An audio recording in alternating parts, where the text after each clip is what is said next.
So last class में why do we need constitution, यानी basically constitution क्या होता है, उसकी जरूरत क्या है, एंड साउथ अफ्रीकन स्ट्रगल के बारे में हमने पूरा पढ़ लिया, करेक्ट? सो अब Yes, हम ma'am. नोइंग द कंडीशन के हाँ हमें कॉन्स्टिट्यूशन क्यों चाहिए, उसके बाद हम आज इंडियन कॉन्स्टिट्यूशन के बारे में बात करने वाले हैं। इंडियन कॉन्स्टिट्यूशन के बारे में आप क्या जानते हैं? साउथ मतलब मैं क्वेश्चन साउथ अफ्रीकन कॉन्स्टिट्यूशन के रिस्पेक्ट में पूछ रही हूँ, ठीक है?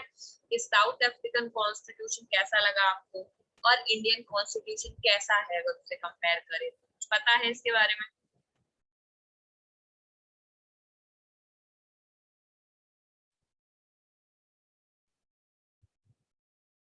इंडियन कॉन्स्टिट्यूशन बहुत ज्यादा डिटेल में लिखा हुआ है। ये तो फैक्चुअल हो गया। What do you feel about the concepts? Indian constitution south African constitution के जैसे इक्वालिटी में बिलीव करता है, सबको राइट्स देने में मैम believe करता मैम है। रेसेस का डिफरेंस नहीं होगा मैम कि ओके, थोड़ा और दिमाग के घोड़े दौड़ाओ, सब कुछ पता है तुमको already, everything you already know. Tell me about the constitution. हमने लास्ट क्लास और इसके पहले भी कई बार डिस्कशन किया है पॉलिटी के स्टार्टिंग में कि constitution is a living document. That means कि ये एक एग्रीमेंट है। किसका एग्रीमेंट है? सारे सिटीजन्स का आपस में, करेक्ट? कि गवर्नमेंट कैसे चलेगी, प्राइम मिनिस्टर कैसे बनेंगे, रूल्स कैसे चलेंगे, एनीबॉडी अगर ये रूल्स को तोड़ेगा तो उसको पनिशमेंट मिलेगी, जुडिशरी पनिशमेंट देगा, correct? This is what has been written to the constitution. Constitution में बहुत बेसिक बेसिक चीजें हैं, जैसे हम सब बराबर हैं, कलर का, जेंडर का, रेस का, एथनिसिटी का कोई डिफरेंस नहीं है, किसी भी रंग के हो, किसी भी जेंडर के हो, ठीक है, किसी भी कास्ट के हो, किसी भी क्लैन के हो, आदिवासी ही क्यों ना हो, but you all are equal in the eye of law. ठीक है, आदिवासी मर्डर करेगा, नॉर्मल सिविलियन मर्डर करेगा, दोनों को इक्वल सजा मिलेगी, करेक्ट? तो इस तरह की चीजें हमें ऑलरेडी पता है कॉन्स्टिट्यूशन के बारे में। और अगर तुम थोड़ा डिटेल में सोचोगे तो तुम्हें ये पता चलेगा कि जिस तरह से साउथ अफ्रीकन कॉन्स्टिट्यूशन काफी स्ट्रगल के बाद बना है, कि नहीं? पहले अपार्टहाइड सिस्टम चला, यूरोपियंस को पटक पटक के मारा, मतलब यूरोपियंस ने पटक पटक करके मारा वहां के ब्लैक अफ्रीकन को। धीरे धीरे उन्होंने अपने आवाज उठाना शुरू किया कि नहीं, हम भी इक्वल है, हमें इक्वल राइट्स चाहिए। फिर उसमें उन्होंने ऑप्रेस करने की, सप्रेस करने की पूरी कोशिश की कि नहीं नहीं देंगे इक्वल राइट्स। फिर 28 इयर्स की मंडेला को जेल हो गई। जब वो लौट करके आए तब इतना लंबा स्ट्रगल के बाद कॉन्स्टिट्यूशन बना साउथ अफ्रीका का। क्या इंडियन कॉन्स्टिट्यूशन भी बहुत ज्यादा स्ट्रगल के बाद बना है?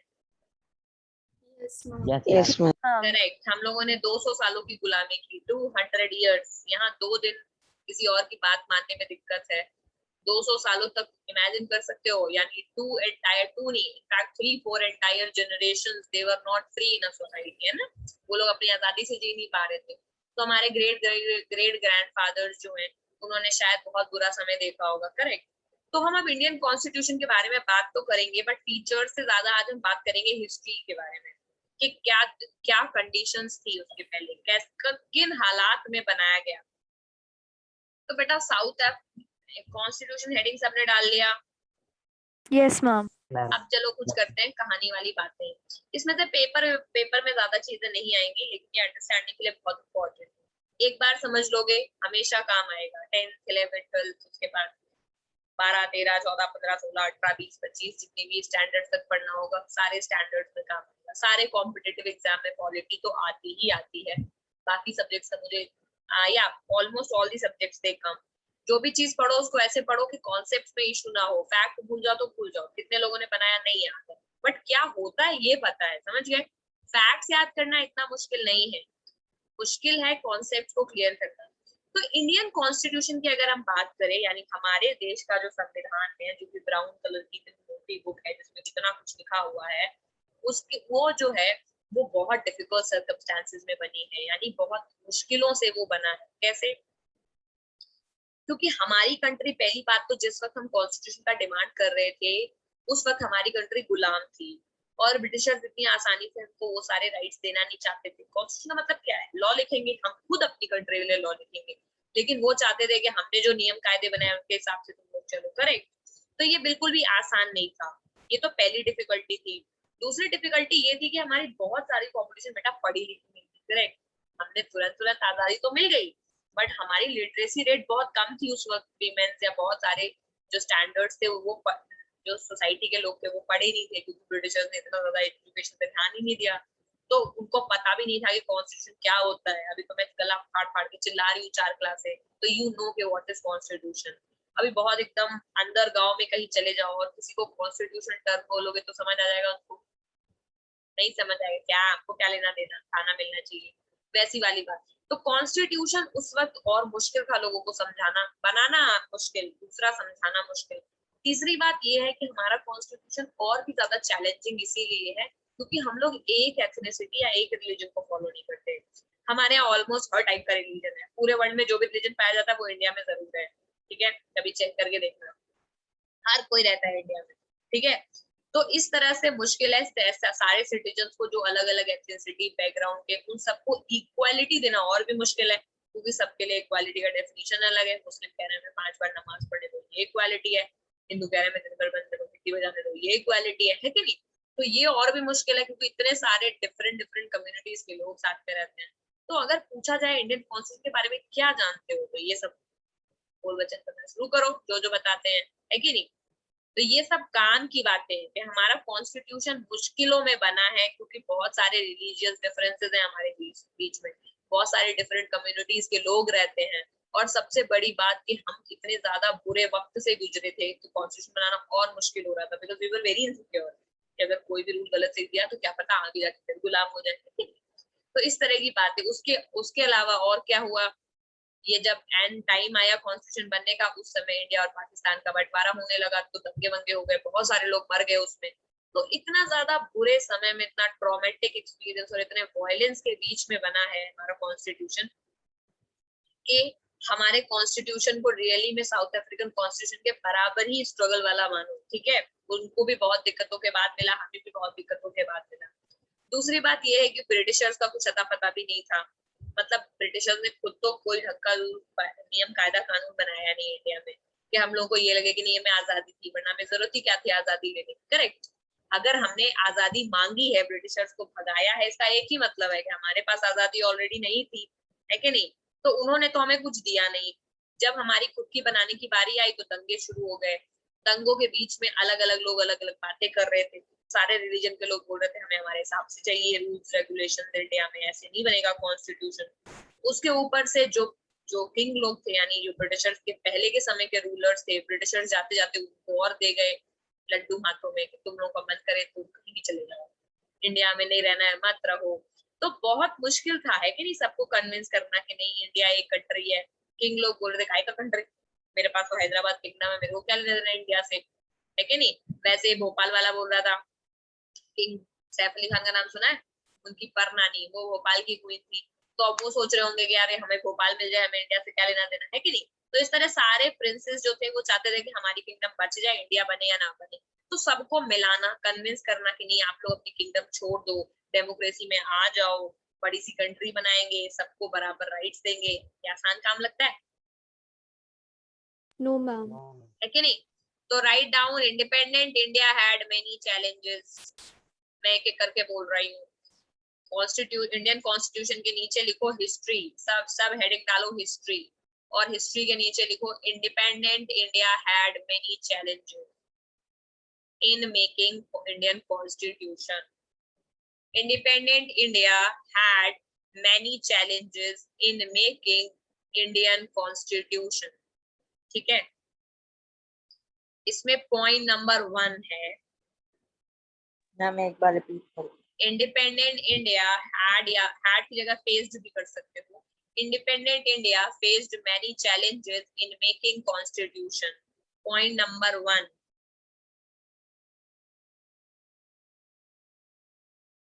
point number 1, due to partition of India and Pakistan,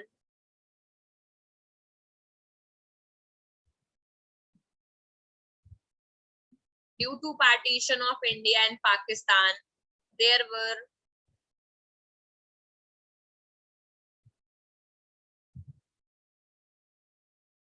large scale riots का मतलब दंगे, there were large scale riots, ये पॉइंट नंबर 1 है, ठीक है।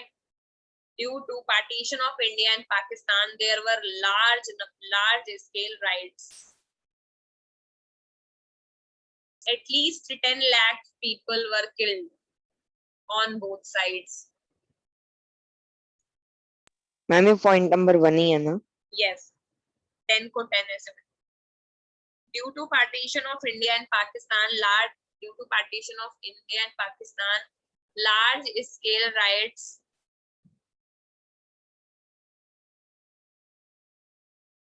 happened. At least 10 lakh people were killed. ठीक है, so at least 10 lakh people were killed. ये challenge number 1 है जो इंडिया कॉन्स्टिट्यूशन बनाने में फेस करना पड़ा। Point number 2,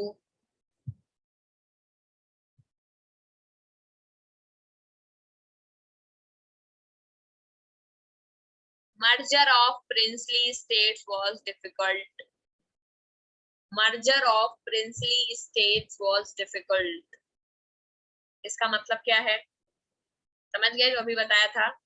मर्जर का मतलब मिला लेना, प्रिंसली स्टेट्स का मतलब किंगडम को, क्योंकि अंग्रेज जाते जाते बोल गए थे कि आपको आजाद रहने की इंडिपेंडेंस मिलेगी, लेकिन हम लोगों को कन्विंस करना था कि वो इंडिया का पार्ट बन जाए, तो ये जिम्मेदारी भी हमारे सर पर ही आई ब्रिटिशर्स के जाने के बाद।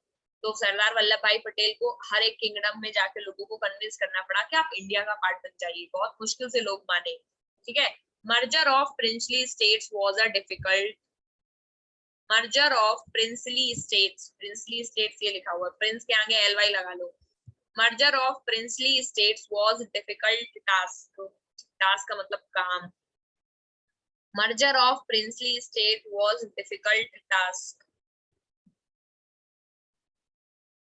Third point,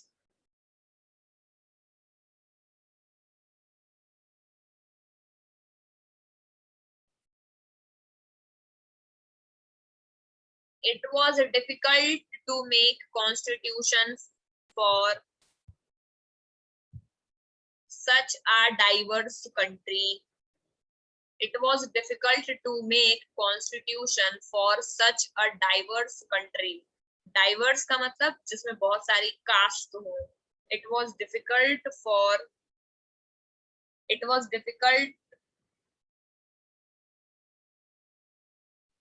to make constitution for such a diverse country, ठीक है। तो ये 3 मुश्किलें हैं, हालातों का सामना करना पड़ा, ये प्रॉब्लम्स हैं जो हमें कॉन्स्टिट्यूशन बनाने में आई, ठीक है। पर धीरे धीरे हम इन चीजों को बाहर निकल गए और फिर हमने फाइनली डिसाइड किया कि हम एक कॉन्स्टिट्यूशन बनाकर ही रहेंगे, ठीक है। हमने कॉन्स्टिट्यूशन बनाया, इंडिपेंडेंस डे भी सेलिब्रेट करते हैं, कॉन्स्टिट्यूशन रिपब्लिक डे भी जिस दिन कॉन्स्टिट्यूशन को एक्सेप्ट किया गया उस डे का नाम है रिपब्लिक डे, वो भी सेलिब्रेट करते हैं। बट अगर शुरुआत की जाए तो क्या हमें कॉन्स्टिट्यूशन की अचानक से हमें ये सारी चीजें कब फील हुई कि हमारे पास अपना खुद का एक कोई कॉन्स्टिट्यूशन होना चाहिए? एक्चुअली यूरोपियन कंट्रीज पहले से ही कॉन्स्टिट्यूशन के बेसिस पर चल रही थी। अगर तुम लोग को याद होगा तो फ्रेंच रेवोल्यूशन में वो डेमोक्रेटिक राइट्स का इतना बड़ा पन्ना लेके आए थे, उसमें सब लिखा हुआ था क्या चाहिए, वो भी तो कॉन्स्टिट्यूशन ही है, करेक्ट। तो फ्रेंच रेवोल्यूशन में ही declaration of rights, it is also एक तरह का कॉन्स्टिट्यूशन ही है, लिखा था कि लोगों को क्या क्या राइट्स दिए जाएंगे, तो ये तब से ही चल रहा था।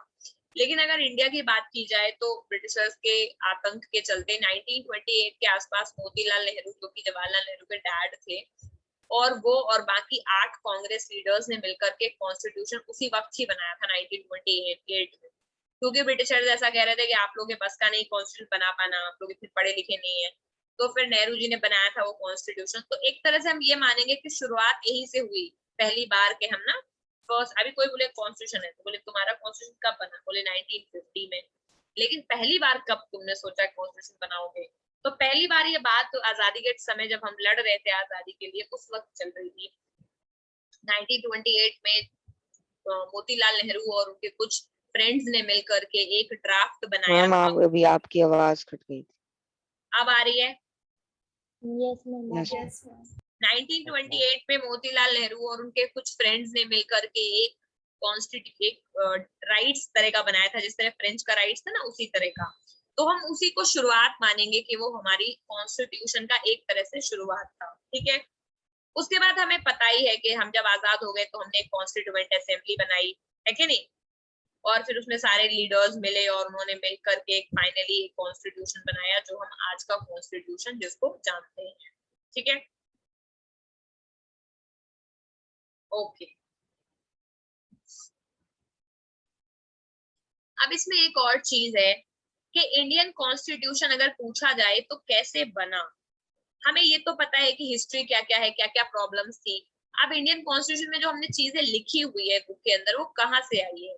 तो एक्चुअली ब्रिटिशर्स के टाइम पे बेटा 1935 में एक एक्ट बनाया था ब्रिटिशर्स ने, उसका नाम था गवर्नमेंट ऑफ इंडिया एक्ट। यानी हमें आजाद करने से तकरीबन 10 साल पहले उन्होंने ये एक्ट बनाया था, क्योंकि गांधी जी ने सिविल डिसोबीडियंस मूवमेंट कर दिया था। वो लोगों को बहुत ज्यादा अवेयर कर रहे थे कि नहीं ब्रिटिशर्स हमारे साथ ऐसा अत्याचार कर रहे हैं, इनको भगाना पड़ेगा।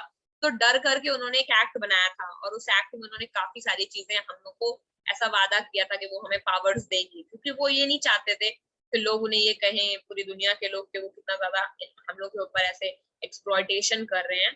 तो ये एक्ट उन्होंने बनाया था। तो एक्चुअली जब हमारी जो कंट्री थी वो 1935 के बाद से इसी एक्ट के हिसाब से चल रही थी, ठीक है? ये एक्ट हमने नहीं बनाया, ब्रिटिशर्स ने ही बनाया था, लेकिन हमारी कंट्री इसी एक्ट के हिसाब से चल रही थी। तकरीबन 10-11 साल तो 12 साल तो चल चुकी ना कंट्री, 47 में हम आजाद हुए। तो हमें इस एक्ट के हिसाब से चलने की आदत पड़ गई थी।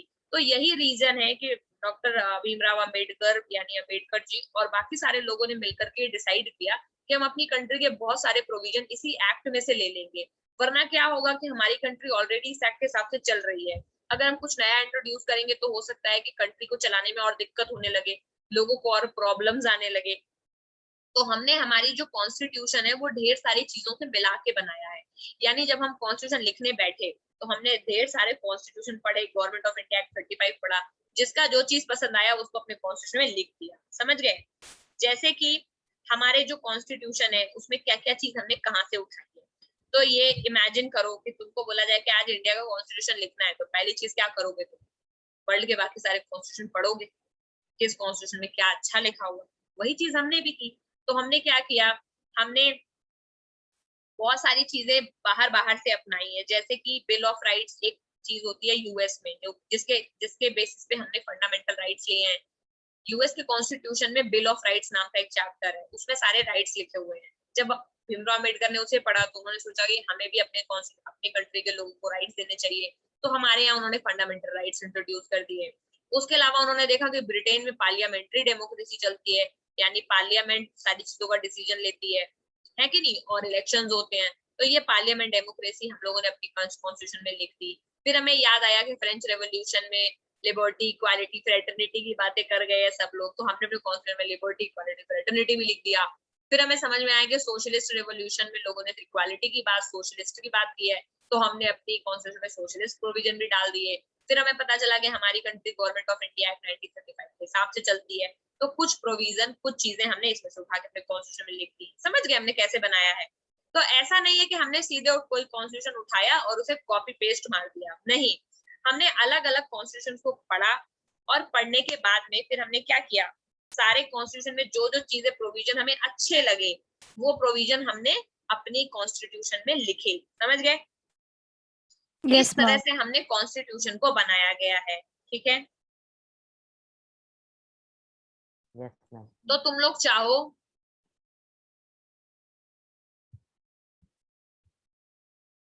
तो इस तरह का एक फ्लो चार्ट बना लो।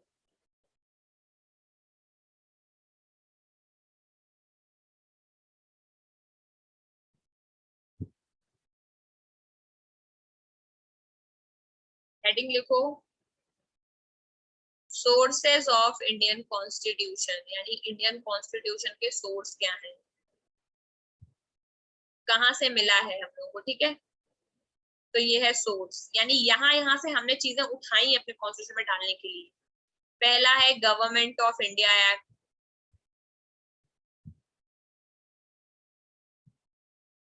नाइनटीन 35। दूसरी चीज क्या है, US bill of rights.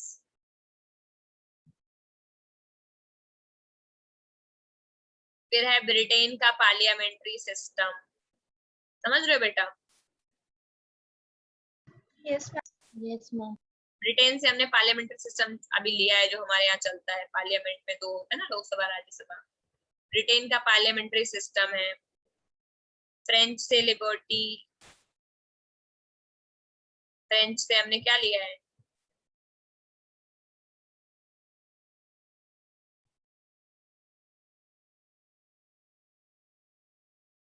Liberty, equality, fraternity हमने फ्रेंच से लिया है। रशियन रेवोल्यूशन से हमने क्या लिया है, socialism. Idea of Socialism. Socialism, जिसको बेसिकली बेटा कहते हैं फंडामेंटल ड्यूटीज या डीपीएसपी, हमारे यहाँ है directive principle of state policy. ये हमने रशियन रेवोल्यूशन कुछ चीजें लिया है, ठीक है। डीपीएसपी का फुल फॉर्म है directive principles of state policy. मत लिखना है तो मत लिखो, हटाओ इसको, इतना इंपॉर्टेंट नहीं है। आइडिया ऑफ सोशलिज्म इजी है, सारी चीजें पता है, हमने हर चीजें पढ़ रखी है। तो ये सारे सोर्सेज हैं हमारे, जब हमने हमारा कॉन्स्टिट्यूशन बनाया तो ये सारी चीजों में से हमने उठा उठा करके सब चीजें लिखी हैं। और भी बहुत सारी चीजें लिखी हैं, आयरलैंड का कॉन्स्टिट्यूशन पढ़ा था, वहां से हमने फंडामेंटल ड्यूटीज उठाई हैं। और उसके अलावा हमने वेस्ट 2-3 कंट्रीज और हैं, ठीक है, वहां से नई, जापान के कॉन्स्टिट्यूशन से भी कुछ लिया है, शायद प्रेसिडेंट का इलेक्शन हमने वहां से लिया है। ऐसे धीरे धीरे कुछ कुछ करके हमने कहीं ना कहीं से उठाया है, समझ गए कि हम कैसे क्या चीज करेंगे। तो ये सोर्सेज हैं हमारे, लिख लिया? Yes, ma'am. Yes, ma'am. Okay good. Yes, ma'am. तो अब बेटा आगे हम क्या करने वाले हैं, आगे हमने ये इजी इजी चीजें पढ़ डाली, अब हम देखेंगे कि कॉन्स्टिट्यूएंट असेंबली में क्या हुआ, ठीक है। तो अब ये है कि भाई कॉन्स्टिट्यूशन क्यों बना, क्या चैलेंजेस थे, कहाँ से उठाई ये चीजें। अब ये है कि कौन है जिन्होंने बनाया है, सबको पता है किसने बनाया है, बताओ। Dr. Bhimrao Ambedkar. करें, पहली बात कि कॉन्स्टिट्यूशन जिस असेंबली ने, यानी जिस बॉडी ने बनाया है कॉन्स्टिट्यूशन को, उसका नाम है constituent assembly, correct.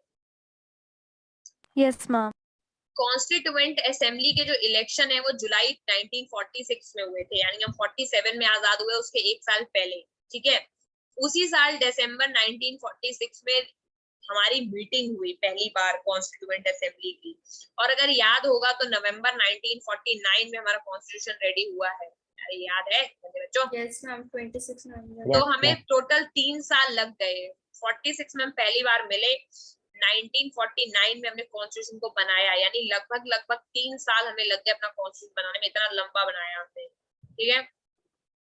Constituent assembly है वो भी 2 पार्ट में डिवाइडेड थी, पाकिस्तान की कॉन्स्टिट्यूएंट असेंबली अलग थी, हमारी अलग थी। कॉन्स्टिट्यूएंट असेंबली जिसने इंडियन कॉन्स्टिट्यूशन को लिखा, उसके अंदर 299 मेंबर्स थे, लिख डालो इसको, नीचे नोट करके लिखो। Constituent Assembly that wrote Indian Constitution had 299 members। और ये पूरा पैराग्राफ इनफैक्ट लिख डालो यहाँ से यहाँ तक। Constituent Assembly that wrote Indian Constitution had 299 members. Assembly adopted Constitution on 26 November 1949। लेकिन ये इफेक्ट में आया 26 जनवरी 1950। और इसी को सेलिब्रेट करने के लिए हम उस दिन क्या मनाते हैं, रिपब्लिक डे। Republic day. तो रिपब्लिक डे इसलिए नहीं कि कोई किसी को अचानक सनक चढ़ी कि चलो अब से इंडिया में रिपब्लिक डे भी मनाया जाएगा। रिपब्लिक डे हम इसीलिए मनाते हैं क्योंकि उस दिन हमने हमारे कॉन्स्टिट्यूशन को अडॉप्ट किया था।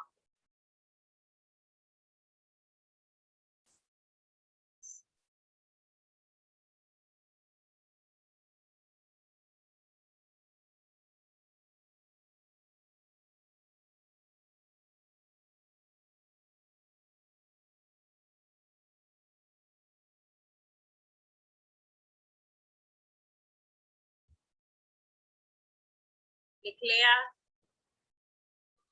थोड़ा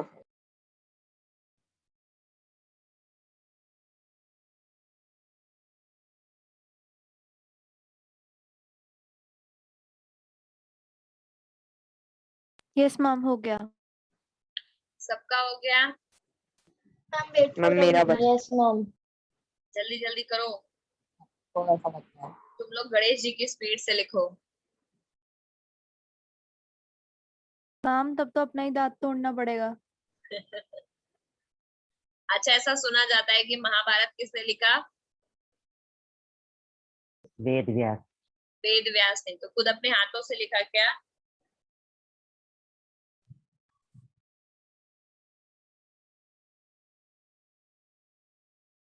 इतना स्पीड में लिख नहीं पा रहे थे तो उनको फिर फाइनली गणेश जी को बैठाना पड़ा। फटाफट फटाफट फटाफट लिख डाला उन्होंने। समझ गए? Yes ma'am. I'm done. चलो भाई, लिख लिया, जल्दी जल्दी आगे बढ़ते हैं। अब पॉइंट ये है कि अगर कोई तुमसे ये कह दे कि तुम्हारा कॉन्स्टिट्यूशन तो 70 ईयर्स पहले बना था, आज तक कैसे चल रहा है? हम उसे चेंज करते रहते हैं। Very good. कॉन्स्टिट्यूशन हमने इसीलिए बनाया क्योंकि वो उस वक्त की जरूरत थी। कॉन्स्टिट्यूएंट असेंबली में जो भी लोग पहुंचे थे वो डायरेक्टली या इनडायरेक्टली इलेक्टेड थे, ठीक है। प्रोविंशियल असेंबली से, जैसे स्टेट गवर्नमेंट से आजकल लोग स्टेट गवर्नमेंट के लोग जो होते हैं वो सेंट्रल गवर्नमेंट की इलेक्शन में पार्टिसिपेट करते हैं, राज्यसभा इलेक्शन में। तो इन अवे जो उस वक्त के स्टेट गवर्नमेंट्स के लोग थे उनको बैठाया इलेक्शन करा के, क्योंकि उस वक्त वोटिंग का सिस्टम तो था नहीं, कॉन्स्टिट्यूशन बना नहीं, तो वोटिंग हो भी नहीं सकती है कि पहला इलेक्शन तो बेटा कॉन्स्टिट्यूशन बनने के बाद ही होगा। कंट्री का फर्स्ट इलेक्शन जो हुआ वो जब हमारी कंट्री का कॉन्स्टिट्यूशन बन गया, उसके बाद हमारी कंट्री में पहली बार 1951 में इलेक्शन हुआ, ठीक है। लेकिन उसके पहले तो इलेक्शन का प्रोविजन नहीं था क्योंकि हमारी कंट्री नई नई आजाद हुई थी। तो जो already government of India act 1935 के हिसाब से हमारी कंट्री चल रही थी, उसी के हिसाब से स्टेट गवर्नमेंट के कुछ लोगों को नॉमिनेट करके कॉन्स्टिट्यूशन असेंबली में भेजा गया। तो यानी ऐसा है कि कॉन्स्टिट्यूशन असेंबली में ऐसा नहीं कि हम लोगों ने वोट दिया और उन लोगों ने बैठ, तब वहां पे लोग चुने गए और उन्होंने बैठ के कॉन्स्टिट्यूशन बनाया, ऐसा कुछ नहीं है। कॉन्स्टिट्यूशन असेंबली में नॉमिनेट होकर के ही लोग गए थे। नॉमिनेट का मतलब मैंने तुम्हारा नाम नॉमिनेट कर दिया कि तुम चले जाओ, समझ गए। तो कोई ऐसा नहीं कि बहुत बड़ा इलेक्शन करा करके कॉन्स्टिट्यूशन असेंबली में लोगों को बैठाया गया था, इधर उधर से जोड़ जोड़ के लोगों को बुलाया गया अलग अलग लोकेशन से और बोला कि आप आ जाओ आप आ जाओ आप आ जाओ, जो कि माने हुए लोग थे, ठीक है। अब पॉइंट ये है कि अभी वो कॉन्स्टिट्यूशन उस वक्त तो ऐसा हमने मान लिया कि वो पीपल ऑफ इंडिया को वो कॉन्स्टिट्यूशन रिप्रेजेंट करता है कि नहीं, क्योंकि हमने वो सारे कॉन्स्टिट्यूशन के लोगों में हम लोगों ने भरोसा दिखाया, उन सब लोगों ने बहुत मेहनत करी और फाइनली एक बढ़िया सा कॉन्स्टिट्यूशन बना के हमको दिया। लेकिन अब बहुत बार ऐसा होता है हमारी कंट्री में कि लोग चैलेंज करने लगते हैं, समझ गए। लोग ये चैलेंज करने लगते हैं कि ये कॉन्स्टिट्यूशन क्या टाइम के साथ में टिकेगा, या फिर लोग ये भी कभी कभी एलिगेशन लगाने लगते हैं कि कॉन्स्टिट्यूएंट असेंबली में तो केवल इंडियन नेशनल कांग्रेस के लोग ही बैठे हुए थे, बाकी लोगों को उन्होंने बुलाया ही नहीं। क्योंकि मैंने बताया ना कि कोई इलेक्शन नहीं हुआ था जिसके वजह से लोग वहां बैठे हो, तो नॉमिनेट कर करके भेजा गया। अभी आज आपकी क्लास में जो सीआर होता है, क्लास रिप्रेजेंटेटिव, इलेक्शन के हिसाब से तो चुनता नहीं है, आपका टीचर जिसे कह देता है वही चुन जाता है, करेक्ट। कोई सिस्टम ऑफ इलेक्शन तो नहीं है कि नहीं हम सब लोग वोट करेंगे फिर जिसका हाईएस्ट वोट आएगा वो सीआर बनेगा, करेक्ट। तो उस केस में आप टीचर के ऊपर एलिगेशन लगा सकते हो कि उन्होंने अपने पसंद के इंसान को सीआर बनाया है। सेम चीज कॉन्स्टिट्यूएंट असेंबली में भी हुआ था, क्योंकि हमारी कंट्री में तब तक इलेक्शन होने शुरू हुए नहीं थे, तो कॉन्स्टिट्यूएंट असेंबली में लोगों को इधर उधर से नॉमिनेट कर करके बुलाया गया, जो लोग हाई पोजीशंस पे थे या जो लोग ऑलरेडी स्टेट गवर्नमेंट्स में कहीं किसी रूल में थे या वो लोग पार्टी में रूल कर रहे थे, तो ऐसे लोगों को कॉन्स्टिट्यूएंट असेंबली बुला लिया गया कि आप आ जाओ, आप पढ़े लिखे हो। बट इसी वजह से बहुत बार लोग ये भी बोलते हैं कि इंडियन नेशनल कांग्रेस ने अपने लोगों को बैठा दिया कॉन्स्टिट्यूशन असेंबली में, बाकी पार्टीज को बुलाया ही नहीं, समझ गए।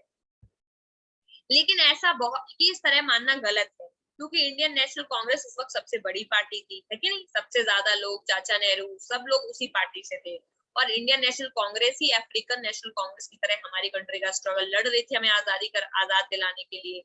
तो इसीलिए बहुत सारी चीजें हैं। बहुत सारे लोग ये बोलते हैं कि असेंबली के बहुत सारे लोग थे जो कांग्रेस से एग्री भी नहीं करते थे, फिर भी कॉन्स्टिट्यूशन उन्होंने अपने हिसाब से ही बना लिया, है कि नहीं। लेकिन इन सब बातों का कोई मतलब नहीं है। हमें ये पता है कि इंडियन जो हमारा कॉन्स्टिट्यूशन है वो बहुत सारे लोगों ने मिलकर के बनाया, 299 लोगों ने मिलकर बनाया। इतने सारे लोगों ने मिल बैठ करके डिस्कशन किया, कितने सारे वर्ल्ड के कॉन्स्टिट्यूशन पढ़े गए, तो फालतू तो नहीं बनाया गया। और अगर अच्छा नहीं बनाया जाता तो हम आज तक डेमोक्रेसी कैसे बने रहते हैं कि नहीं, हम कब के टूट जाते। क्योंकि इंडिया कोई पहले से कंट्री तो नहीं थी ना, जब ब्रिटिशर्स गए तब हम कंट्री बने, क्योंकि जब ब्रिटिशर्स आए तब तो हम कंट्री थे ही नहीं, तब तो मुगल्स के अंडर थे, ठीक है नहीं। तो अगर हम इतने लंबे टाइम से हम कंट्री बने हुए हैं, अभी तक हम अच्छे से रह पा रहे हैं, इसका मतलब यही है कि हमारे जो फोर फादर्स है उन्होंने बहुत बढ़िया कॉन्स्टिट्यूशन हमें बना करके दिया है, समझ गए। तो कॉन्स्टिट्यूशन असेंबली के ऊपर लोग बहुत तरह तरह के आरोप प्रत्यारोप लगाएंगे, उसके ऊपर एलिगेशन लगाएंगे कि ढंग से नहीं बनाया। बहुत सारे लोग ये कहते हैं कि इंडियन कॉन्स्टिट्यूशन में सारे हिंदू ही थे, अपर कास्ट के लोग बैठे हुए थे कॉन्स्टिट्यूशन असेंबली बनाने के लिए। बहुत सारे ये लोग कहते हैं कि इंडियन कॉन्स्टिट्यूशन बनाने वाले सारे लोग लॉयर ही थे, किसी और को लिया ही नहीं, ऐसे ना। तो ये सब बातें बोलते रहते हैं, यही सब बातें लिखी हुई है। लेकिन हमारे काम की चीज इसमें क्या है, हमारे काम की चीज ये है कि इंडियन कॉन्स्टिट्यूशन जिस कमेटी ने जिसका ड्राफ्ट बनाया उसका नाम है ड्राफ्टिंग कमेटी, और उसके चेयरमैन जी थे बी.आर. अम्बेडकर, समझ गए। तो Yes, अगला ma'am. पॉइंट यहाँ से ये नोट कर डालो, drafting committee chaired by doctor Bhimrao Ambedkar prepared a draft constitution, ठीक है। तो इन्होंने ड्राफ्ट रेडी किया था, यानी इनिशियल खाका जिसे कहते हैं, जैसे रफ वर्क कहते हो तुम लोग, जब रफ वर्क क्लियर हो जाएगा तो इसको फेयर कॉपी में नोट करूंगा, ठीक है। तो इन्होंने एक ड्राफ्ट बनाया और इस ड्राफ्ट के ऊपर 3 साल तक डिबेट चली, यानी उन्होंने बोला कि मैंने एक इंडियन कॉन्स्टिट्यूशन, एक रफ कॉन्स्टिट्यूशन बना लिया है, मैं सारे प्रोविजन बोलूंगा यहाँ असेंबली में फ्लोर पर बैठ करके, जिसको प्रोविजन पसंद ना आए वो हाथ उठाए। ऐसे करते करते कई सारी प्रोविजंस पे डिबेट चलता रहा, 2-3 सालों में बन गया अपना कॉन्स्टिट्यूशन। किसको समझ आ गई?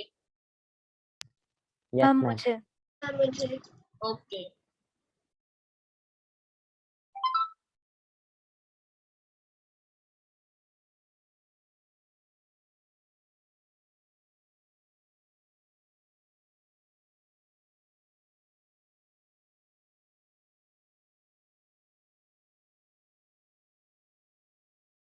ये जो बगल में फोटो लिखी हुई है ये सारे लोग कॉन्स्टिट्यूएंट असेंबली में थे, इनका फोटो देख लो, देखो सब लोग अलग अलग है, कोई ये देखो ये भी एडवोकेट है। मैम हो गया। हो गया। तो इंडियन Yes, ma'am. कॉन्स्टिट्यूशन बनाना बेटा आसान Yes, काम ma'am. नहीं था, लेकिन ये हमारे फोर फादर्स ने ये कर डाला, ठीक है। अब guiding values of the Indian constitution, ये ना बता पाओ तो धिक्कार है तुम लोगों को।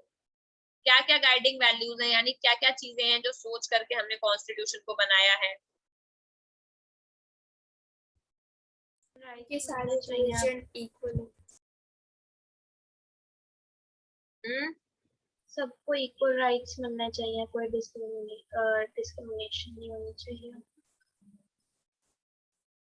ठीक है, इसको देखो, हमारा जो कॉन्स्टिट्यूशन है वो किसी चीज को फॉलो करता होगा ना। For example north Korea constitution शायद इस चीज को फॉलो करता होगा कि जो भी आवाज उठाएगा उसका गला काट दिया जाएगा। गाइडिंग वैल्यूज का मतलब कि किन किन चीजों को तुम क्या क्या बनना चाहते हो। गाइड कौन होता है? जिसके जैसा हम बनना चाहे, करेक्ट, जो हमें रास्ता दिखाए। तभी तो एग्जाम वाली बुक को भी गाइड कहते हैं, तो हमें रास्ता दिखा दी पेपर कैसा होने वाला है, यानी तुम्हारा मेंटोर, समझ गए। तो गाइडिंग वैल्यूज वो है, वो अच्छी चीजें जो हम कॉन्स्टिट्यूशन जैसा चाहते हैं कि हम बने, समझ गए। कभी मम्मी कहती है ना उसको देखो कितना अच्छा, उसके जैसे बनो, तो वो जो है वो है गाइडिंग वैल्यूज। तो हमारी गाइडिंग वैल्यूज क्या है? ड्रीम और प्रॉमिस। क्या ड्रीम हमने देखा था? तो जब भी ड्रीम की बात करो तो हमारे जो मेकर्स है कॉन्स्टिट्यूशन के, मतलब उन्होंने महात्मा गांधी के आइडियाज को फॉलो किया, समझ गए। वो महात्मा गांधी कॉन्स्टिट्यूंट असेंबली के मेंबर नहीं थे, यानी वो उस कमेटी, वो उस बॉडी का, वो कॉन्स्टिट्यूशन बनाने वाली असेंबली में नहीं थे, ठीक है। बट उनके आइडियाज जो हैं वो उस कॉन्स्टिट्यूशन में दिखाई देते हैं, यानी महात्मा गांधी खुद कॉन्स्टिट्यूशन बनाने वाली असेंबली में गए भी नहीं थे, लेकिन जो लोग कॉन्स्टिट्यूशन बना रहे थे उन लोगों ने महात्मा गांधी के आइडियाज को फॉलो किया है, समझ गए। तो अगर कभी गाइडिंग वैल्यूज के बारे में क्वेश्चन आएगा तो किसके वैल्यूज हैं बेटा? महात्मा गांधी के। कौन से वैल्यूज हैं? वो विजन जो उन्होंने अपनी बुक में लिखा था जिसका नाम था यंग इंडिया, समझ गए। सॉरी, मैगजीन है यंग इंडिया, ठीक है। तो बेसिकली क्या है कि Mahatma Gandhi is father of our nation, है कि नहीं। वो हमारे कंट्री के सबसे ज्यादा रेस्पेक्टेड लीडर थे, और उनकी वैल्यूज यानी उनकी जो बातें हैं वो जिस तरह की कंट्री बनाना चाहते थे वो वही चीजें हो गई जिस तरह की नेल्सन मंडेला साउथ अफ्रीका को बनाना चाहते थे। नेल्सन मंडेला साउथ अफ्रीका को एक ऐसी कंट्री बनाना चाहते थे जो एक दूसरे से जलन ना करती हो, जेलेसी ना हो, या एक दूसरे के लिए बदले की भावना ना हो, सारे लोग मिलजुल करके रहे, इक्वालिटी हो, फ्रीडम हो, एक ऐसी सोसाइटी जो प्रोग्रेस में बिलीव करे, ये नहीं कि एक दूसरे को एक्सप्लॉइट कर रहे हैं, एक दूसरे को भला बुरा कह रहे हैं, नीचा दिखाते हैं, जेल में बंद कर दिया, इस तरह की सोसाइटी वो अपने लिए नहीं चाहते थे। सेम चीज महात्मा गांधी के लिए भी है। तो हमने जो ड्रीम रखे और क्या हमने प्रॉमिस क्या किया अपने लोगों को, तो हमने मेजरली जो है वो महात्मा गांधी के आइडियाज को फॉलो किया जब हमने कॉन्स्टिट्यूशन लिखा। अब महात्मा गांधी के क्या आइडियाज हैं, जब आप पढ़ेंगे आपको खुद समझ आ जाएगा कि कितनी चीजें हैं जो महात्मा गांधी से मिलती है। महात्मा गांधी ने अपना जो पेपर है यंग इंडिया, उसमें लिखा, I shall strive for a constitution which will release India from all thraldom and patronage, यानी कि मैं अपनी इंडिया को पेट्रोनेज का कल्चर, पेट्रोनेज का बेटा कल्चर क्या होता है, किंग वाला कल्चर, समझ गए, पेट्रन, यानी मैं अपने ऊंचे शाही खानदान वाला, कि नहीं हम ऊंचे हैं तुम नीचे हो। तो महात्मा गांधी ने बोला कि मैं एक ऐसी इंडिया को देखता हूँ जो थैल्ड्रोम और पेट्रोनेज से अलग हो, यानी कि स्लेवरी, थैल्ड्रोम का मतलब है स्लेवरी से अलग हो, और पेट्रोनेज का मतलब है कि बड़े और छोटे का जो लिहाज है वो ना रहे, समझ गए, यानी सब लोग बराबर हो। क्या हमारे कॉन्स्टिट्यूशन में इक्वालिटी है? Yes. Yes ma'am. I shall work for an India in which poorest shall feel that it is their country in whose making they have an effective voice. मैं ऐसी इंडिया बनाना चाहता हूँ जिसमें सबसे गरीब आदमी को भी ये लगे कि वो कंट्री को कुछ दे रहा है, कंट्री को बनाने में हेल्प कर रहा है, और उसकी वॉइस का कोई मतलब है। इसका इनडायरेक्टली मतलब क्या है बेटा? Right to vote. कि गरीब हो या अमीर, हमने सबको बोलने का अधिकार दिया है, फ्रीडम ऑफ स्पीच दिया है कि नहीं, उसके वोट की वैल्यू है। इफेक्टिव वॉइस का मतलब क्या है? उसके वोट की वैल्यू है। And India in which there shall be no high class no low class, सही बात है कि नहीं? है, हमारी कंट्री में इक्वालिटी भी है। And India in which all communities shall live in perfect harmony. तो क्या हमने कम्युनिटी के बेसिस पर कोई भेदभाव किया है? क्या हम टॉलरेंस की बात नहीं करते? हम लिबर्टी की बात नहीं करते? फ्रीडम ऑफ थॉट एक्सप्रेशन, यानी हर इंसान को अपने हिसाब से रहने की, बोलने की आजादी है, करेक्ट? ऐसा इंडिया जिसमें अनटचेबिलिटी ना हो, ये भी हमारे कॉन्स्टिट्यूशन में एक प्रोविजन है। हम अनटचेबिलिटी को फॉलो नहीं करते, यानी कोई किसी को छूट अछूत नहीं बोल सकता है कि तुम गंदे हो, I will not touch you, तुम अलग कास्ट से हो, I will not touch you. और एक ऐसा इंडिया जो कि ड्रिंक और ड्रग्स ना लेता हो, ये भी कॉन्स्टिट्यूशन में प्रोविजन है कि हमें अल्कोहल और बाकी सारे ड्रग्स के अब्यूज से बचना चाहिए। वीमेन भी मेन के जितना इक्वल राइट्स को ले, तो हमारे कॉन्स्टिट्यूशन में जेंडर के बेसिस पे भी इक्वालिटी है। ऐसा नहीं है कि वीमेन को अलग और राइट और मेन को अलग। I shall be satisfied with nothing else, उन्होंने बोला इसके अलावा और किसी चीज से मैं सेटिस्फाइड नहीं होऊंगा। तो बताओ महात्मा गांधी के विचारों को लेके चल रहा है कि नहीं? Yes, ma'am. यस तो मैम। अगर बोले what are the guiding values of our constitution, तो क्या हो जाएंगी? यही सब हो जाएंगी, ये जो पूरा पन्ना लिखा हुआ है, ठीक है? Excuse me, ma'am. हाँ बेटा। मैम, जब अल्कोहल लेना अच्छी बात नहीं होती तो फिर वो बिकते क्यों हैं?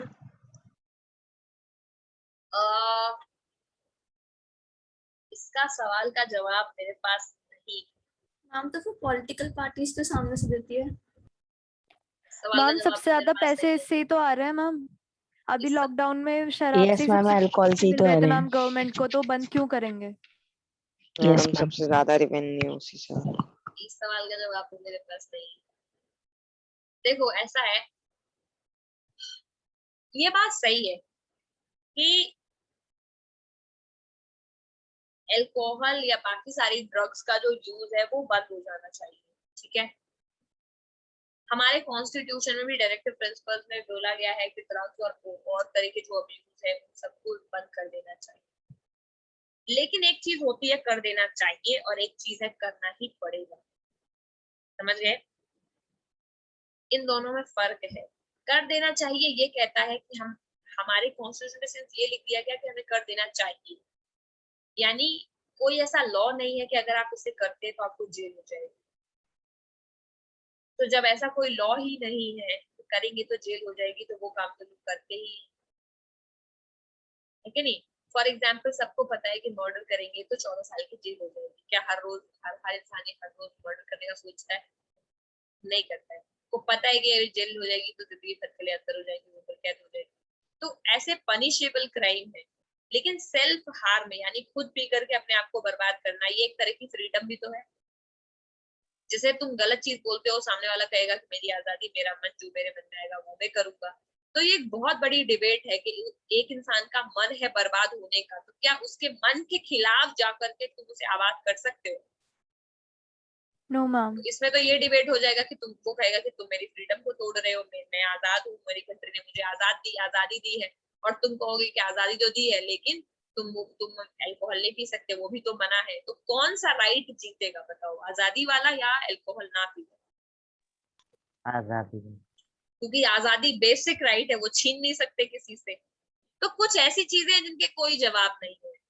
सबको पता है कि सोसाइटी कैसे चलनी चाहिए, लेकिन क्या सोसाइटी वैसे ही चलती है? ये फंडा है। तो हमारे कॉन्स्टिट्यूशन में ये लिख दिया गया है कि अल्कोहल नहीं कंज्यूम करना चाहिए। लेकिन अगर किसी का मन है, कोई फ्री है, हमारी कॉन्स्टिट्यूशन में सबको आजादी दी हुई है, कोई इंसान ये कहता है कि मेरा मन है और मैं पीऊंगा, तो उसके लिए भी कॉन्स्टिट्यूशन ने मना नहीं किया है। लेकिन केवल एक चीज लिखा है कि आप 25 साल से कम उम्र में नहीं कर सकते। उसके पहले अगर आप ड्रग अब्यूज में पाए गए तो आपको जेल हो जाएगी, जो फॉलो होता है हमारी कंट्री में। अगर कोई माइनर इस तरह की चीजें करते पाए गए तो पुलिस पकड़ के अभी भी ले जाती है। करेक्ट? तो हमने जितना लॉ बना सकते थे, यानी सामने वाले की फ्रीडम भी कम ना हो और एक तरह का लॉ भी बच जाए ताकि वो चीजें करने से डरे, वही हम काम कर सकते हैं। किसी को जबरदस्ती नहीं कर सकते कि नहीं तुम नहीं ही पियो, समझ गए? क्योंकि वो उनकी पर्सनल चॉइस है, वो उनकी पर्सनल लाइफ है। एक तो ये पॉइंट है जो पॉलिटिक्स राइट्स के पर्सपेक्टिव से है कि नहीं आजादी। दूसरे कॉन्सेप्ट जिसे कह दो कि कॉन्सेप्ट में ही झोल है। दूसरा फंडा ये है कि सब पैसा, सबसे ज्यादा पैसा बिकता है, सबसे ज्यादा गवर्नमेंट के पास भी तो पैसा आना चाहिए। अब अच्छे कामों में गवर्नमेंट कम टैक्स ले पाती है, समझ गए? इनकम टैक्स की एक लिमिट है, लेकिन अल्कोहल में 40% वैट लगता है। यानी जितने का अल्कोहल है उससे डबल ट्रिपल दाम पे भी बिकता है, समझ गए? तो इतना गवर्नमेंट को रेवेन्यू वहां से आ रहा है। तो गवर्नमेंट सोचती है ठीक है, अमीर अगर बर्बाद हो रहे तो उनको होने दो, उन पे टैक्स लगा लगा के हम पैसा कमाएंगे और उसको हम गरीबों में बांटेंगे, समझ गए? तो ये एक तरह से रेवेन्यू का बहुत बड़ा, पैसे का बहुत बड़ा सोर्स है। अगर वो ये सारे जो जिन्हें वो लोग कौन से गुड्स बोलते हैं, सिन गुड्स है शायद ये, अगर इन पे जैसे टोबैको पे लगाया है कि नहीं, स्मोक्स पे लगी है, इन सारी चीजों में इतना टैक्स नहीं लगाएगी तो गवर्नमेंट के पास पैसा कहां से आएगा, समझ गए? तो ये एक माना हुआ, यानी थ्योरी में तो नहीं होना चाहिए लेकिन प्रैक्टिकल में होता है, क्योंकि सबको पता है कि गवर्नमेंट सबसे ज्यादा पैसा यही से कमा रही है। गवर्नमेंट खुद भी बंद नहीं करना चाहिए, वो केवल विज्ञापन देते रहते हैं उसके ऊपर injurious to health, injurious to health, और एक्चुअली क्या कभी बंद करते हैं? नहीं करते। चाहे तो एक नियम लेके आए कि पूरी कंट्री में कल से अल्कोहल बिकेगा ही नहीं, जब बिकेगा नहीं तो लोग पिएंगे कैसे? क्या लेकिन गवर्नमेंट आज तक ऐसा लॉ लाई है? नहीं। और अगर गवर्नमेंट लाएगी भी तो कालाबाजारी होगी, सबको पता है कि जिनको पीना है वो पिएंगे ही। गवर्नमेंट सोचती है कालाबाजारी होगी तो टैक्स भी नहीं मिलेगा, क्योंकि छुप छुप के लोग करेंगे तो टैक्स भी जाएगा गवर्नमेंट का, है कि नहीं? लोगों को करना तो है ही जिन्हें करना है, तो इससे बढ़िया है बिकने दो, टैक्स लगाओ, समझ गए? तो ये वो बातें हैं जिनका कोई जवाब नहीं, इसलिए मैंने पहले ही कह दिया था मेरे पास इसका कोई जवाब नहीं है। तुम लोग समझदार हो, 1-2 साल में और समझदार हो जाओगे, ठीक है? तो अब क्या है, ड्रीम ऑफ इंडिया हमें ऑलरेडी पता है कि हमारा जो कॉन्स्टिट्यूशन है वो किन के विचारों को फॉलो करता है? एमके गांधी। तो अगर बोले विजन ऑफ इंडिया, तो बोलो ना विजन ऑफ इंडिया आर, मतलब the vision of India has been taken or they are guided from the Mahatma Gandhi's idea। 1 2 3 4 लिख देना, ये जो डब्बे में है, ठीक है? पता है इक्वालिटी में बिलीव करते थे, लिबर्टी में बिलीव करते थे, अनटचेबिलिटी को हटाना चाहते थे, है कि नहीं? अनटचेबिलिटी Yes, तो ma'am। बहुत जरूरी है गांधी के केस में। उसके अलावा सारे धर्म के, सारे जाति के लोगों को एक साथ रखना चाहते थे, ठीक है? अब ये जो ड्रीम है ये केवल गांधी का नहीं था, इसके अलावा डॉक्टर अंबेडकर है, वो भी सेम तरह का ड्रीम देखते थे। वो भी चाहते थे कि सोसाइटी से इनइक्वालिटी पूरी तरह हट जाए, समझ गए? यानी क्योंकि उन्हें पता था कि जो अपर कास्ट है वो लोअर कास्ट को, समझ, मैंने कितनी बार बताया कि डॉक्टर अंबेडकर लोअर कास्ट को इक्वालिटी देना चाहते थे अपर कास्ट के जितना ही, ठीक है? लेकिन डॉक्टर अंबेडकर का ऐसा मानना था कि गांधी का जो सोचना है वो आधा आधा सच है। यानी गांधी ये बोल रहे हैं कि अनटचेबिलिटी नहीं होना चाहिए, इक्वालिटी होना चाहिए। अम्बेडकर बोल रहे हैं इक्वालिटी तो ठीक है बट उसके साथ साथ पैसा भी तो दो। यानी गांधी बात करते हैं बेटा पॉलिटिकल इक्वालिटी की। पॉलिटिकल इक्वालिटी का मतलब सबको वोट दे दो, सबको इक्वालिटी दे दो, फ्रीडम दे दो, अनटचेबिलिटी हटा दो। लेकिन अम्बेडकर बोल रहे हैं केवल इतना करने से क्या अमीरी और गरीबी के बीच का जो डिफरेंस है वो कम हो जाएगा? नहीं, उसके लिए हमको क्या देना पड़ेगा? इकोनॉमिक इक्वालिटी भी देना पड़ेगा। इकोनॉमिक इक्वालिटी का मतलब है कि लोगों के पास पैसा भी बराबर होना चाहिए, ठीक है। यानी जो लोग आज कमजोर है उनके बच्चों को पढ़ने में मदद करो, आप फ्री एजुकेशन दो, है कि नहीं, ताकि उनके बच्चे भी बड़े होकर के उतने ही क्वालिफाइड बन सके जितने किसी अमीर के बच्चे बन सकते हैं। और ये होता भी है हमारी कंट्री में, लेकिन हमारी कंट्री में जो लोग गरीब है उनको फ्री एजुकेशन इसलिए दिया जाता है। तो अम्बेडकर थोड़े ज्यादा गांधी से और थोड़े ज्यादा आगे सोचते हैं। वो ये सोच रहे हैं कि ये राइट टू वोट देने से, अनटचेबिलिटी हटाने से केवल कुछ नहीं होगा, हमें बेसिक और सारी चीजें भी देनी पड़ेगी। यानी जो लोग कमजोर है, जो लोग नीचे है, दबाए गए हैं सालों से, उनके साथ में हमें अब कुछ बढ़िया देना पड़ेगा। उनको फ्री एजुकेशन दो, उनको फ्री काम दो, उनको पैसे दो, उनको आत्मनिर्भर बनाओ, उनको अपने पैरों पर खड़ा करो। ये चाहते हैं अम्बेडकर, समझ गए। तो ये सारी चीजें हमारे कॉन्स्टिट्यूशन में लिखी गई है। तो हमारे कॉन्स्टिट्यूशन के गाइडिंग आइडियाज क्या है ये सब समझ में आ गया।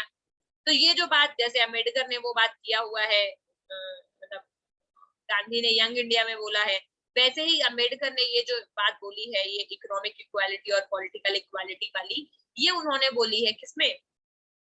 स्पीच दिया था कॉन्स्टिट्यूएंट असेंबली में। जब अम्बेडकर ने कॉन्स्टिट्यूशन बनाया तो बहुत सारे लोग बोलने लगे कि अम्बेडकर ये किस तरह की बातें हैं, आपने ये जो प्रोविजंस डाले हैं ये क्यों डाले हैं, है कि नहीं। तब अम्बेडकर ने ये चीजें क्लैरिफाई किया कि केवल पॉलिटिकल इक्वालिटी देने से कुछ नहीं होगा, है कि नहीं, हमें इकोनॉमिक इक्वालिटी भी देनी पड़ेगी। ठीक है, ये लिख लो।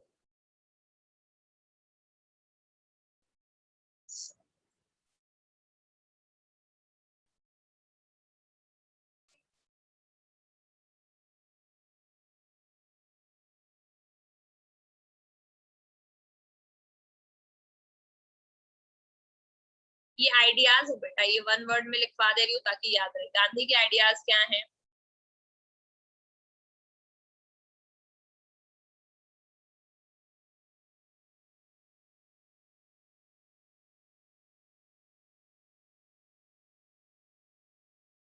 Remove untouchability, piece, harmony, Gram Swaraj. मामी ग्राम स्वराज क्या होता है? बता रही हूँ, सर्वधर्म समभाव। सर्वधर्म समभाव का मतलब है समभाव मतलब सम प्लस भाव, समान भावना।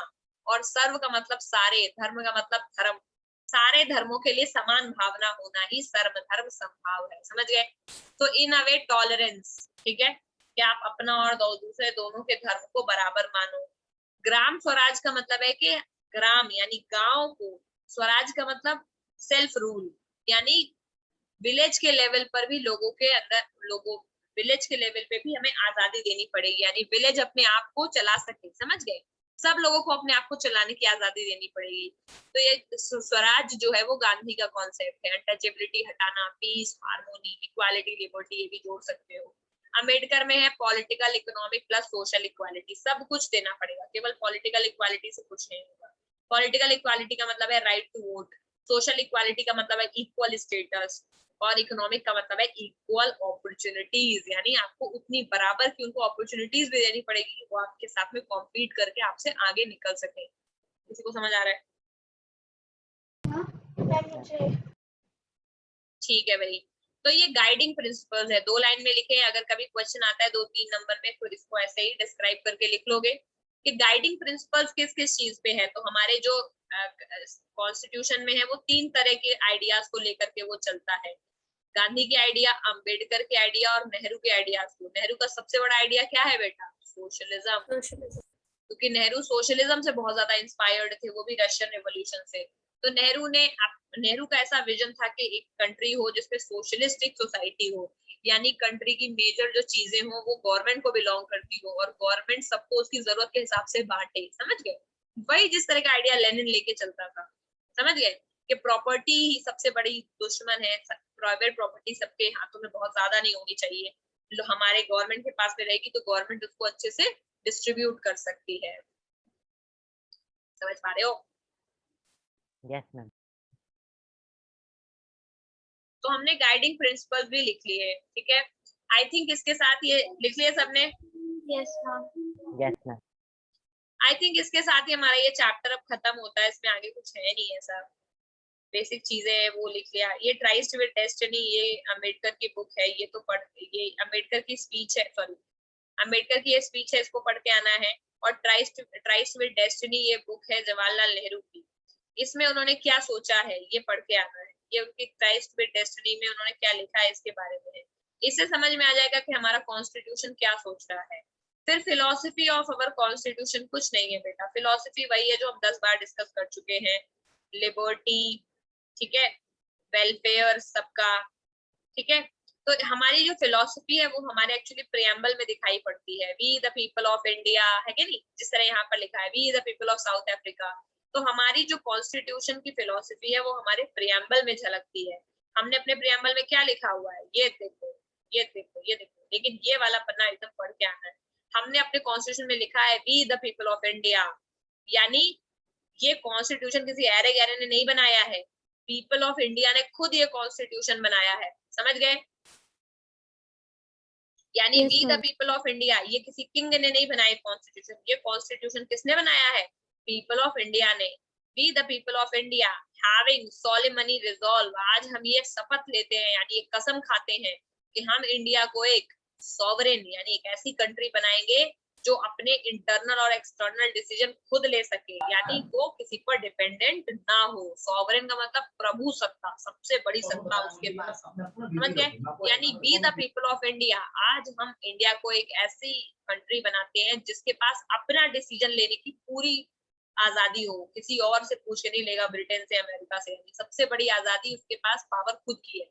दूसरी, सोशलिस्टिक बनाएंगे अपनी कंट्री, ऐसी कंट्री जिसमें इक्वालिटी हो सोसाइटी में, है कि नहीं, हर तरह की इक्वालिटी, यानी गवर्नमेंट होगी, गवर्नमेंट के पास ओनरशिप होगा लैंड का और इंडस्ट्री का, ताकि कंट्री को वो सोशल और इकोनॉमिक इक्वालिटी दे सके, इनइक्वालिटी से बचा सके, है नहीं।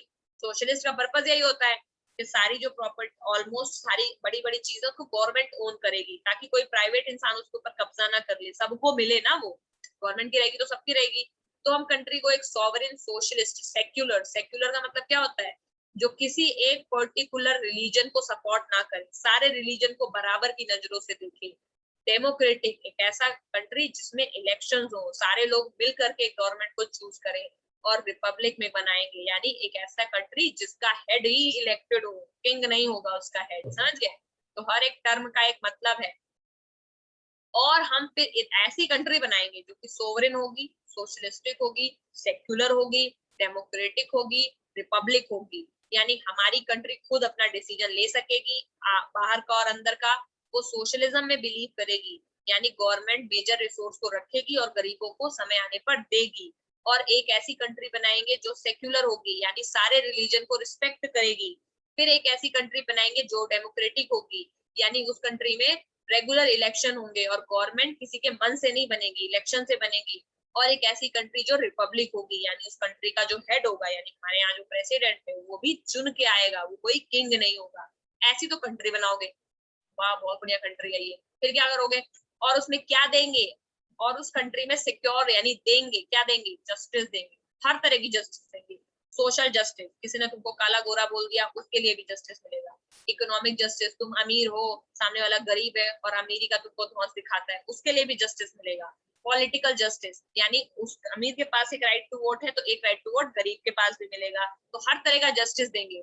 लिबर्टी, हर तरह की आजादी देंगे, सोचने की आजादी, एक्सप्रेशन यानी बोलने की आजादी, बिलीफ का यानी विश्वास रखने की आजादी, तुम्हारा मन करे तो भगवान में भरोसा करो, मन ना करे तो भगवान में भरोसा ना करो। फेथ, यानी हर तरह का अपने, फेथ का मतलब बिलीफ का मतलब विश्वास होता है, फेथ का मतलब विश्वास, विश्वास ही मानो, ठीक है, विश्वास देंगे। वर्शिप यानी पूजा, जो करना है वो करो, फेथ आई थिंक गॉड से रिलेटेड है, ठीक है, और बिलीफ अपने थॉट, समझ गए, यानी हम थॉट की, सोचने की आजादी, बोलने की आजादी और अपने बिलीफ सिस्टम को मानने की आजादी, हम जिन चीजों को मानना चाहेंगे उसको मानेंगे, और जिस भी गॉड में तुम्हें फेथ रखना हो उसकी आजादी देंगे, और जिसकी भी पूजा करनी हो उसकी आजादी देंगे। तुम हिंदू हो, अल्लाह की पूजा करना चाहते हो, शौक से करो, ठीक है। फिर उसके बाद ये सारी आजादी देंगे, और क्या देंगे, इक्वालिटी, हर तरह की इक्वालिटी देंगे, स्टेटस की इक्वालिटी, यानी अमीर और गरीब से कोई फर्क नहीं पड़ता, हर एक इंसान बराबर है, क्योंकि हर एक की जिंदगी बराबर कीमती है। सबको बराबर अपॉर्चुनिटी देंगे पढ़ने के लिए, अमीर होगा तो अपने पैसे से पढ़े, गरीब होगा तो गवर्नमेंट पैसा देगी, लेकिन सबको पढ़ने का मौका मिलेगा। बढ़ेगा इंडिया तभी बढ़ेगा इंडिया। फिर आगे फ्रेटर्निटी, यानी सबको भाईचारे की आजादी। फ्रेटर्निटी का मतलब क्या होता है कि हर एक इंसान एक दूसरे के साथ मिलजुल करके रहेंगे, भाईचारे से रहेंगे, और सबको डिग्निटी देंगे। इतना कुछ दिया तुम्हें कॉन्स्टिट्यूशन ने, और फिर बोलते हो कि मेरी कंट्री ने मुझे दिया ही क्या है, अभी नॉर्थ कोरिया में होते समझ में आ जाता, ठीक है। तो इतना सब कुछ देने के बाद आज इस कॉन्स्टिट्यूएंट असेंबली को 26 नवंबर 1949 को हम यहाँ पर ये कॉन्स्टिट्यूशन अपने आप को देते हैं, ये लिखा हुआ है, ठीक है। समझ गए क्या विजन है कॉन्स्टिट्यूशन का। तो हमारी कॉन्स्टिट्यूशन की फिलॉसफी ये लिखी हुई है। तो ये जो बड़े बड़े जितने सारे टर्म है ना, इस सारे टर्म एकदम रट दो। तो जब भी आए कि हमारा कॉन्स्टिट्यूशन का फिलॉसफी क्या है तो लिख दो, our constitution believes in a sovereign secular socialistic democratic country, it gives justice liberty equality fraternity to its citizen. इतना लिख दोगे बस, समझ गए, समझ गए बेटा। Yes ma'am. Yes ma'am. ठीक है, तो यहाँ पर आज हमारा ये चैप्टर पूरी तरह खत्म होता है। अब ये जो इतना कुछ पढ़ लिया है इस पे जरा ये क्वेश्चंस करके देखो, देखो कि क्या समझ में आता है। Which of these was the most salient conflict? South Africa में सबसे बड़ा कॉन्फ्लिक्ट क्या था? Between the white majority White and the majority and black majority. Correct. Third, which of these is a provision that a democratic constitution does not have?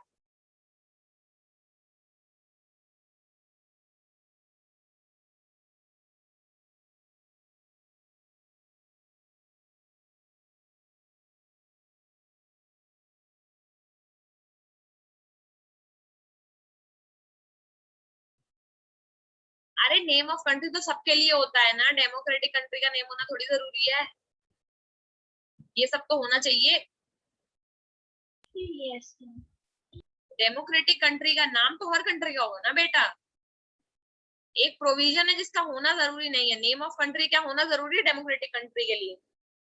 Name of country कोई essential feature नहीं ना, वो तो सबका होता है, ठीक है। अगला, इसको करके आना है, थोड़ा लेट हो रहा है, बट नेक्स्ट क्लास में क्वेश्चन हम डिस्कस करेंगे और फिर इसके बाद वाला चैप्टर यहीं से शुरू करेंगे, ठीक है। इकट्ठे ही कर लेते हैं सिविक्स के दोनों चैप्टर, ठीक है। okay ma'am. Okay ma'am. Okay, तो अभी मैं अटेंडेंस ले रही हूँ, जिसका होता जाएगा वो मैम मेरे को ज्यादा इंग्लिश में